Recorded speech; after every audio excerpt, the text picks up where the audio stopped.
welcome to our episode of Jacob's House of Rock. My name's Jacob and I am back. It's the same day as I recorded my last video unboxing that Tony Iommi Epiphone Signature SG, and I'm back even more sweaty now. I went all the way to a distant post office and I got my second one. All in the same day. They both arrived from the United States, Australia, so that's pretty cool. This thing was meant to arrive yesterday, but the postman decided instead of giving me a minute to put on my pants and get downstairs and open the door decently, they decided just to to take it back to the post office and leave me a card before I could get to the door. Anyway, that ordeal aside, I finally got the second guitar here. So this one is the damaged one. I should take a step back and kind of explain what's going on if you didn't see my previous video. This video, I'm going to be kind of detailing, both unboxing this and detailing my upcoming project, where I'm going to be converting what's in this box, hopefully, into, as close as I can, a copy to Tony Iommi's old boy guitar.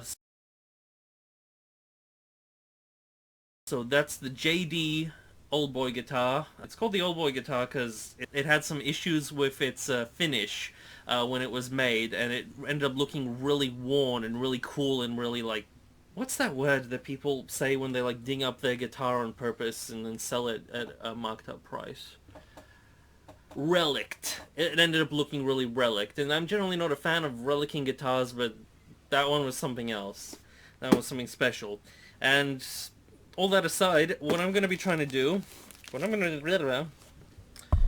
going to do, hopefully, is turn this guitar, which is the Epiphone Tony Iommi Signature SG. This is a broken one, by the way.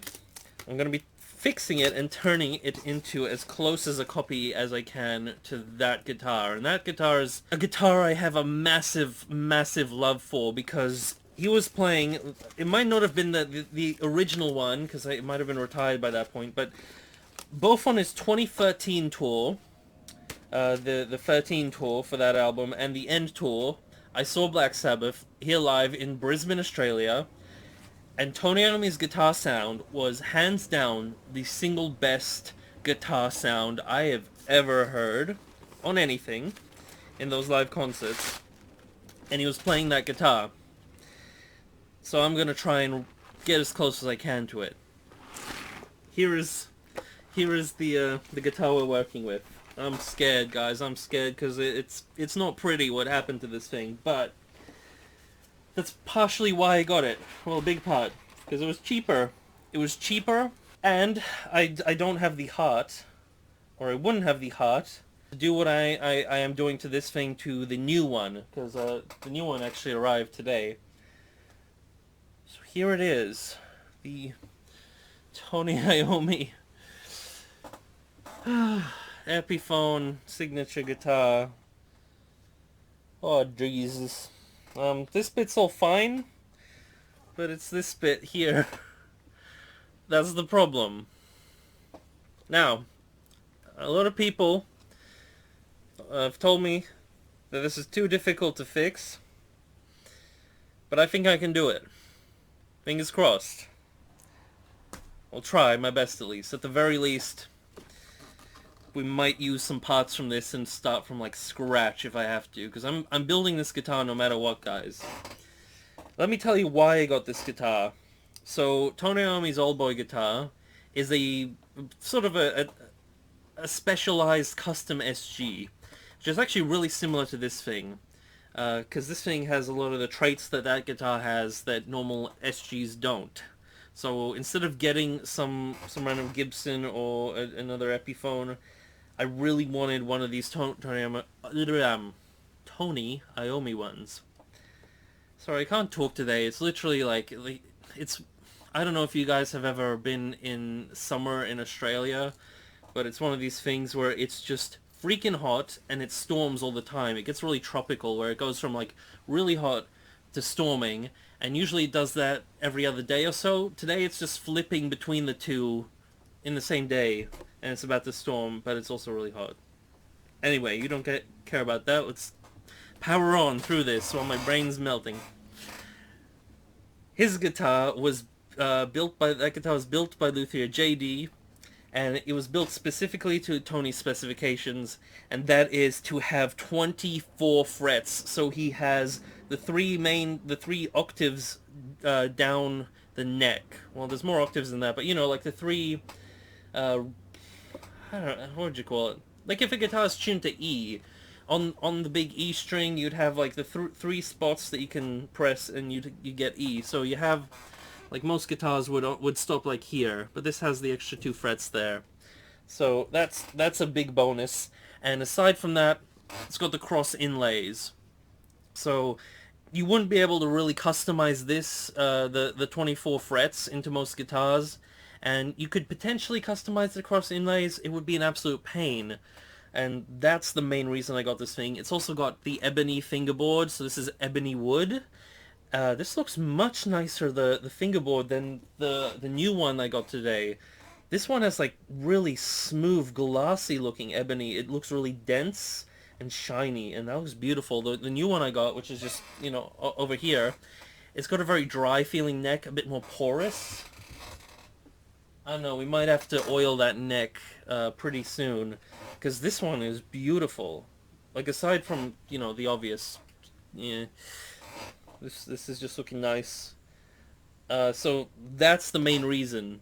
The neck on this thing is just ready to be turned into that old boy guitar. Before I continue, let's actually see if they put the headstock in the box. God damn, it's like pulling out an intestine. When will it end? 2 hours later. Oh, there it is.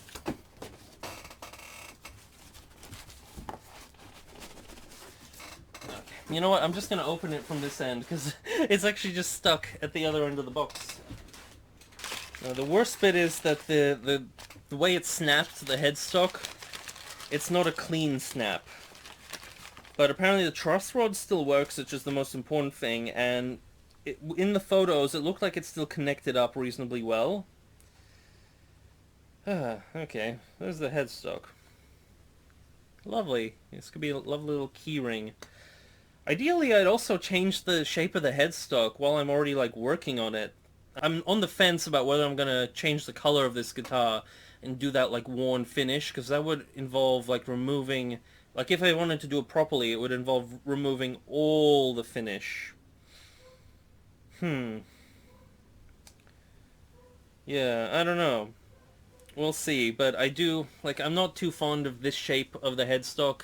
Something more closer to the original JayDee, which is kind of like a Gibson one, but without the little bump in the middle. Like, without the little bump in the middle, it's just sort of rounded over, and then it has the horns. That's kind of what the JayDee one looked like. The Gibson one also has sort of like a wider, the Epiphone ones also have like a wider area down here. It's like an odd sort of shape. I'm not overly fond of this shape, so I might do something about it. I might not if it's just too much. Jeez, what did they do to this poor guitar? Look at this thing. Look at that. Oh, poor guitar. They even broke the freaking truss rod. Not the truss rod, the truss rod cover. The truss rod, sorry, is apparently fine, which is really good, because that would have, yeah, I wouldn't have bothered if the truss rod wasn't fine. Let's just show you guys. There we go. So it's a little messy, but with some tight bond, some good clamps, and maybe if I put some like splints in there, or whatever they're called, just some like extra dowels through there, it might be able to come together. And I have some other tricks up my sleeve. We could always fill up some gaps with epoxy putty, or like something like Bondo, stuff like that. I've heard that's doable. But yeah, this will be important to get right. But I mean, you know, what's the point of a Gibson style guitar if it hasn't had its neck snapped at one point in its history? I mean, that's like an initiation thing for Gibson guitars anyway, right? Am I right? Yeah, we'll see how it goes. I'll do my best. We'll see what happens with that. Like, worst case scenario, if for heaven forbid that doesn't work at all and I can't even get it to hold at all, what I'll do is I'll basically strip this guitar for parts, mainly the fretboard, with the frets, with the inlays, and I'll just somehow use that for maybe building a guitar from scratch, because that's something I wanted to do for a long time. People have said that that'll probably be easier than doing a proper repair on the headstock, and people also saying stuff like, "Oh, you'll spend so much money fixing the headstock," and I'm like, "No, I won't spend a dime. I'm doing it myself."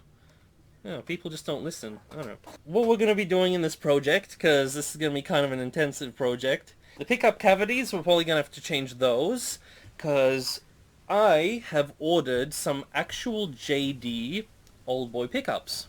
You can order them. You can order the full guitar if you want. The thing is, if you're ordering a guitar from them, it costs thousands and thousands and thousands and thousands of dollars. And it takes like almost 2 years to get built. And, I'm like, it's on my bucket list to actually get a real guitar from them one day. But, you guys have heard me play. I just noodle around playing blues licks quite poorly. I'm not really, I don't feel like I've quite earned a official JayDee guitar quite yet. So I'm probably gonna be happy with this one anyway, and it'll be a lot cheaper. So yeah, we're gonna probably have to change out the routes of the guitar a little bit, because those pickups are different. We may have to fill these in and then reroute them, change them into a different shape. We may not. We'll see how that'll look once the pickups arrive. I'm expecting another month or two before they're finished, and then they will alert me, and then I can, get them shipped here. They're not cheap pickups, but they're a lot cheaper than the guitar itself. They're within reason. And again, like I told you guys earlier, these guitars, well, not this guitar, but the Tony Iommi Old Boy, him playing that guitar live, best guitar sound I've ever heard. I really want to have an instrument that does that, or is on spec with that thing. And to add to that, we need a special bridge, and I've already done a video on this particular bridge, if you would have seen my unboxing, and here it is. So these, very special. This is the Schaller fine-tuning wraparound bridge, the Schaller 456 bridge, as it's known, as its stock number is. These are discontinued. These are very expensive, very hard to get. They're rare, very sought after. I'm really happy I actually got my hands on one, because this is a big part of the look and probably the sound of the Tony Iommi Old Boy guitar. If you want more detail on this bridge, just check out my unboxing video of it, but basically it replaces a wraparound bridge with something that has these little fine-tuner pegs at the bottom. It looks like a Floyd Rose. It's not a tremolo, so it's like a solid bridge with these lovely brass saddles. And you put your string into these little slots here. These fine-tuners basically just pull that back and forth a little bit. So once you're in tune, you can, on your tuning pegs, you can always fine-tune it from the bottom here, just to get it extra perfect and all that sort of stuff. And yeah, these are a huge part of the look of that guitar, and I'm so happy I actually managed to get one. It's mint condition. I think it hasn't been used. It's like 30 years old or something. Had this imported from the US recently. But the trouble with these is, this original guitar had a Tunomatic Bridge, which is, I'll show you. This typical bridge that you see on every sort of Gibson Epiphone style guitar, where it's got the hardtail tailpiece back here, and it's got like the actual tune little saddles on this separate bit. And the problem is that's not gonna work for replacing this bridge with in this spot. We're gonna have to re-drill the holes, because this bridge would need to sit like up here, so the saddles are in the right place, so the intonation is correct. However, the spacing on this bridge here is as wide as the bigger hardtail. So guitars that are built with wraparound bridges only have the two holes, and they're wider than these in that area. So I'm gonna have to plug those holes up with wooden dowels. I'll probably even re-drill those holes a bit bigger, then plug them up, then, you know, smooth that over and cut those down, then re-drill those holes. It's a bit of a process, but I think it's going to be worth it to actually install this bridge. There is another alternative which I have been considering. I don't think I'll do it because I actually, you know, the hardest bit was actually getting this bridge. So I'll probably just stick to trying to get this bridge to work, the existing one.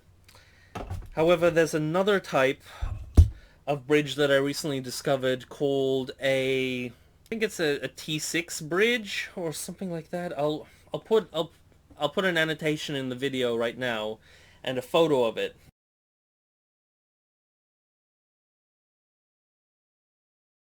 So that kind of a bridge is basically the same thing as this shallow bridge, except instead of having it all be in one piece that's meant to replace a wraparound bridge, it's just the hardtail part of a normal Tunomatic bridge is replaced with these fine tuners. So you basically get the same function out of it. It just doesn't quite have the same aesthetic. It's pretty close, but you can definitely see the difference. So since I am trying to be really authentic to that guitar, the original Tony Iommi Old Boy, I am going to try to actually swap out the bridge. And of course, this guitar came without any bridge, so we don't have to even worry about removing it. We just have to worry about refilling these holes, re-drilling that, you know, the new ones, and installing the bridge. It's going to be a bit of a process, but it'll be worth it. We'll get a fantastic, really rare, awesome bridge on this thing. It'll be great. I'll have to repair this horn as well. I could try and do it properly with wood, but I'm probably just going to do something like epoxy putty or something like that, smooth it over, paint over it. Even if I do a worn finish on this guitar, not all of it will be transparent. There'll still be sections of opaque paint, so there'll be a lot of this black paint still remaining, I think. And that's going to really be able to help me cover some of the areas like here, or where that neck joint is broken, if I do go back there with some like special epoxy putties or anything like that.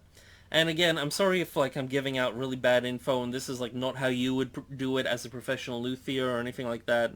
I just kind of want to cobble it together as best as I can, but like without going a bit overkill into like the proper procedures for everything, because they can be really tedious sometimes, and I just kind of want to get on with my life, and I still want it to work and be great and all that. But at the same time, I mean, look at this thing. If I can even get this to play ever again, that would be a miracle. So I'm not going to be fussy about that. One other thing we're going to have to do, installing a 0 fret.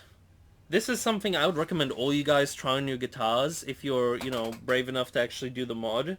It's pretty simple. It's a little bit convoluted, but you can like buy special products that you just swap in to do it. Like Zero Glide have these special 0 fret nuts that you put in there. But I did a video on my channel a little while ago where I had like a Greg Bennett designed Samick guitar. It's kind of like an SG type guitar.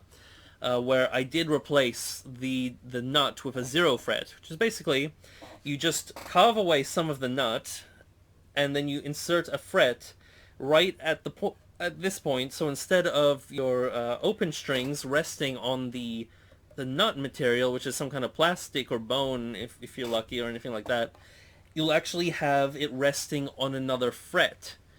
And it's basically like if you had a fret at the 0 point and you're just holding the strings down permanently, and that's how it would sound open. And all of Tony Iommi's guitars, all of his main classic guitars, have had 0 frets.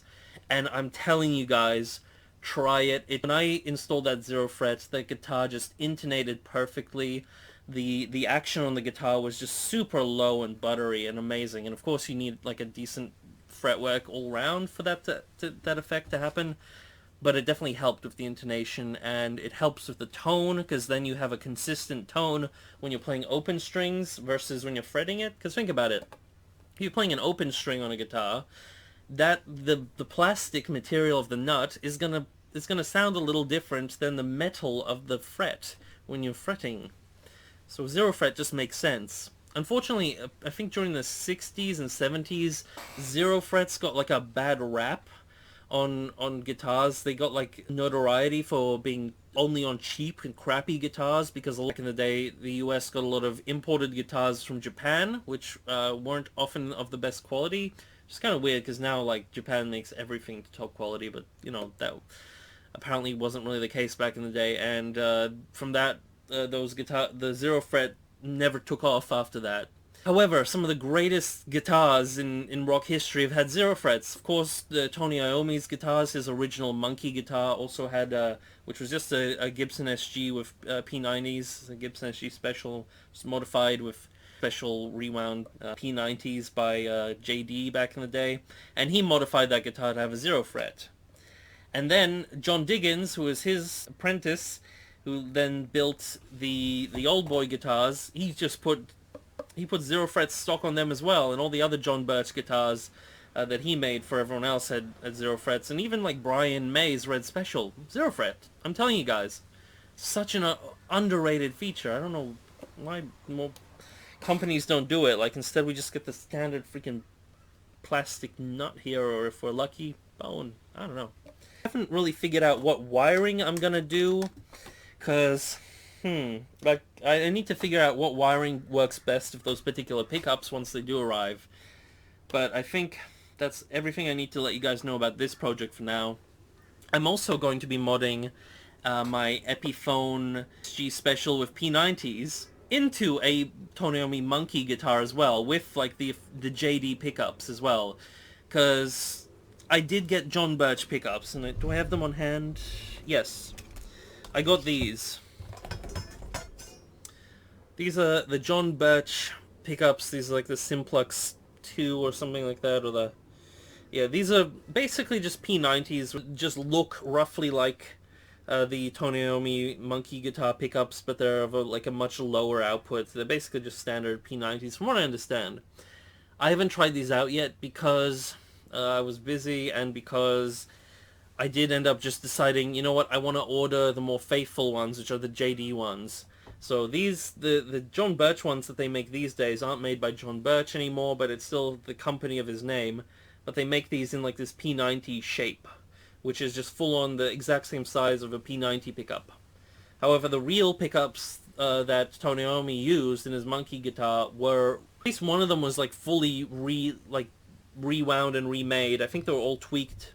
They were definitely all tweaked because they were put into smaller, very specific sized steel rounds, these just casings for them. And the ones that JayDee are making currently are basically the only company that's actually still making those. And they're making them to be faithful to the actual ones that Tony Iommi was using back in the day. So even Gibson, when they recently released their like $30,000 to $40,000 copy of Tony Iommi's Monkey guitar, they chose to go with these type of pickups. I think they went for, like, the actual ones they used are a bit different on the inside than these, but they looked basically the same. Still in this P90 surround. However, for whatever reason, the John Birch company nowadays, the ones that they are advertising as their Monkey guitar set are humbuckers. They're rammed into P90 casings and meant to look like the P90s, but they're really high output, and it's all really weird because apparently Tony Iommi's original Monkey guitar was pretty... Those pickups are pretty damn close to just stock Gibson P90s, but just in different casings and slightly rewound. I don't know. It's all really freaking weird, and I think that Gibson should be a bit ashamed for actually claiming that that guitar is such a faithful recreation of Tony Iommi's guitar if they're not like using the JayDee pickups in that.